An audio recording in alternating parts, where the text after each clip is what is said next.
택시라는 공간이요. 어쩌다가 이런 불안한 공간이 되고 말았을까요? 홍순빈 아나운서. 네, 달리던 택시가 갑자기 휘청거리면서 방향이 틀어지는데요. 이 택시 안에서 어떤 일이 일어난 건지 영상으로 확인해 보도록 하겠습니다.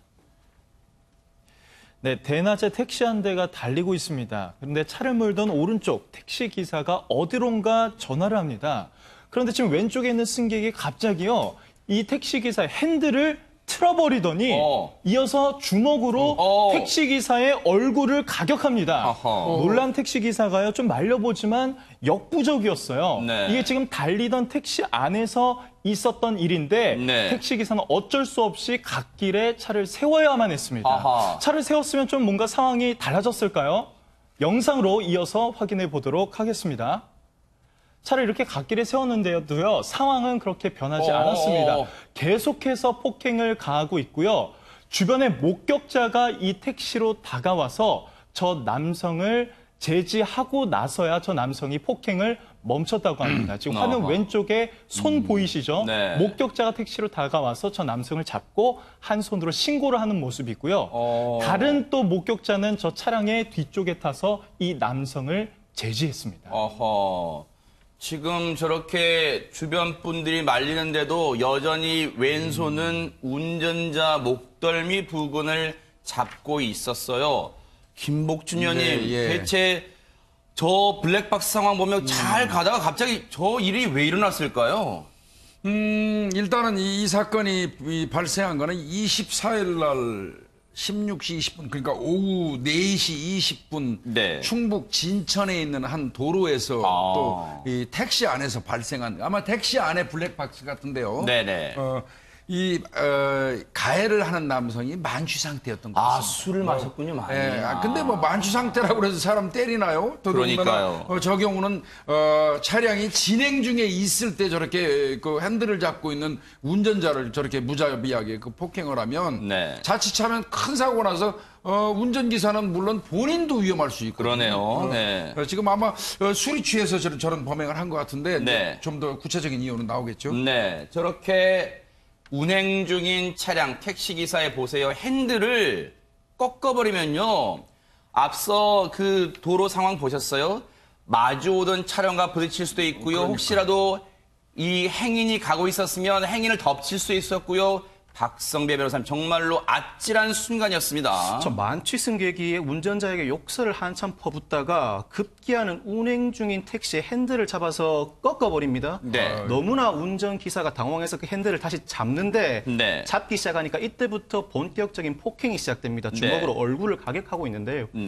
마침 그 해당 택시 맞은편 차로에는 SUV 차량, 화물 트럭 등도 주행하고 있던 상황이었기 때문에 택시 내부의 폭행으로 인해서 추가 사고 발생 가능성이 굉장히 높은 상황이었다고 볼 수 있습니다.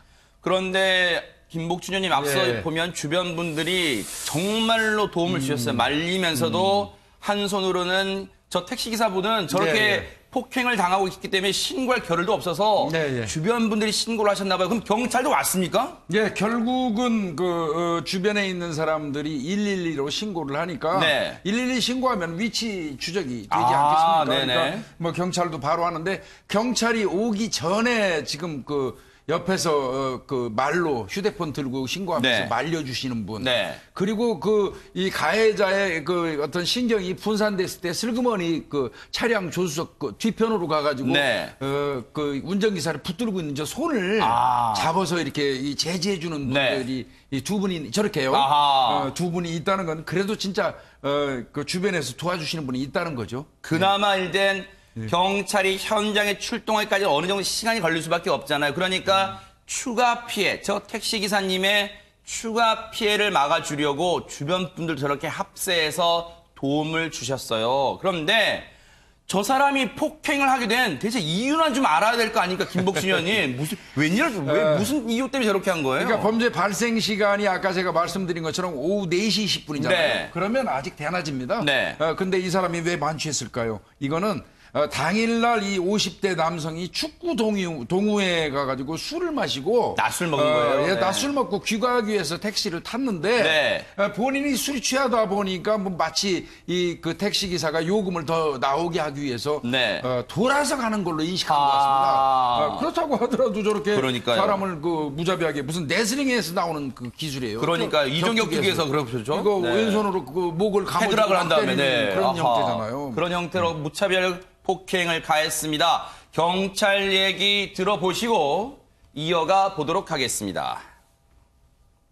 술이 취해가지고 광해원 쪽에서 청주 방향으로 이제 방향이 나오는데 왜 다른 데로 가느냐 그렇게 해서 뭐 이 폭행을 했다는 거예요.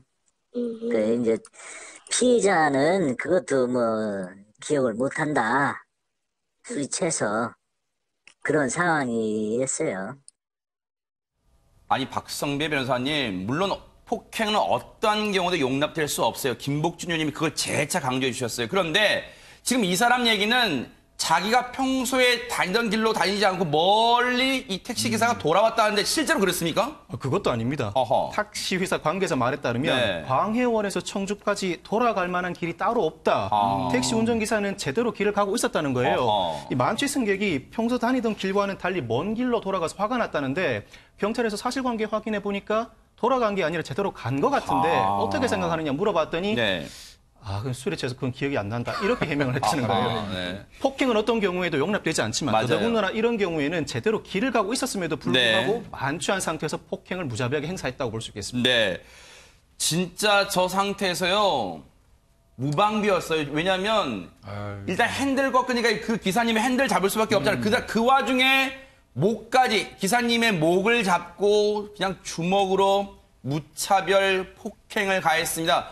그러다 보니까 이 택시기사님의 부상 정도도 상당히 심할 거라는 생각이 드는데 강선우 평론가님 지금 이분 상태가 어떠실까요? 그 화면에 보셨지만 말 그대로 그냥 무차별 폭행을 합니다. 그래서 지금 현재 머리 같은 데 부상을 많이 입으셨다고 해요. 그래서 병원에서 치료 중이신데 이게 물리적 부상도 부상이지만 그냥 일과 중에 일을 하다가 갑자기 폭행을 당하신 거잖아요. 그러면은 외상 후 스트레스 증후군 같이 그러니까 정신적으로도 우리가 작은 사고만 나도 다시 운전대 잡기 굉장히 망설여지지 않습니까? 그러면 이 택시 기사분 같은 경우는 생업인데 앞으로 이제 다시 또 일을 하셔야 될 텐데 그때 또 얼마나 다시 또 겁이 나고 스트레스를 받으실까 염려됩니다.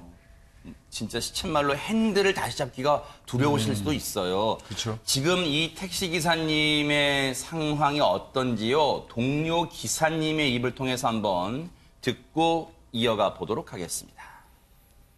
지금 그냥 병원에서 치료받으시고요. 지금 머리가 지금 곧 머리가 흔들린대요. 머리가 띵하고 머리가 좀 흔들려서 그런 약간 내장 증세 비슷한 그런 증세만 좀 있으신 거예요. 입원 중이세요. 아무래도 그렇게 말했으니까 정신적으로다가는 타격이 있으시죠. 정말로 이 물리적 충격이요 상당했던 건 뇌진탕 증세가 있다니요, 손정혜 변호사님. 네, 이 사람의 재질은 굉장히 좋지 않습니다. 왜냐하면 일회성으로 폭행을 한 것이 아니라요. 그 폭행의 시간도 굉장히 여러 번 장시간 이게 지속이 됐다라는 것이고 더군다나 그 심각한 것은 경찰이 출동을 했는데 출동한 경찰한테도 머리로 이제 이마를 들이받는 등의 폭행을 했다라고 합니다. 그리고 화면상으로도 그렇게 만취돼서 몸을 못 가누거나 정상적인 상황이 아니었다라고 보기도 힘듦에도 불구하고 출동한 경찰관에게까지 이렇게 폭행을 가했다는 것은 그 재질이 극히 나쁘다. 더군다나 우리 법에서는 운행 중에 운전하는 운전자를 폭행한 경우에는 특정범죄 가중처벌법으로 더 중하게 처벌할 수 있기 때문에 이 특가법상 운전자 폭행죄 그리고 경찰관에게 폭행을 저지른 부분에 대해서는 공무집행 방해가 적용될 수 있고요. 엄중한 처벌이 있을 수 있는 상황입니다. 저 사람 술 먹고 정말 눈에 뵈는 게 없는 행동을 했는데 김복준 의원님 뉴스파이터에도 여러 차례 이 택시 기사님들 폭행당하는 사건 전해드렸는데 이거 근본적으로 막을 방법 이런 건 없을까요? 어떻습니까? 일단은 조금 전에 손 변호사님 말씀하신 것처럼 운행 중인 운전자를 폭행하는 경우에는 특가법상 특가법으로 처벌하기 때문에 가중처벌해요. 물론 그 처벌을 강화하는 것도 예방의 한 방면이 되기는 하죠. 그런데 네. 우선 그건 사후의 어떤 그렇죠. 조치고요. 네. 늘 말씀드리지만 이제 뭐 중국이라든지 그 해외 나가 보면 네네. 운전자하고 차단석이 있잖아요. 그렇죠. 이제 차량 내에 운전자하고 승객과의 어떤 분리 장치를 네. 제도화하고 의무화해야 될 필요가 이제 지금쯤은 있지 않나 싶어요. 그러니까요. 이게 뭐 승객분들 입장에서는 뭐야, 뭐 우리를 뭐 잠재적으로 무슨 그렇게 보는 거야라고 생각할 수 있고 불쾌감도 느끼실 수 있겠지만 실제로 운전하시는 택시 기사님들, 뭐 버스 기사님도 마찬가지입니다. 운전하시는 분들 입장에서는요, 다른 승객분들의 안전을 최전방에서 지키고 있기 때문에 그분들의 보호 장치에 지금 사회가 적극적으로 나서야 된다, 이런 생각도 해봅니다.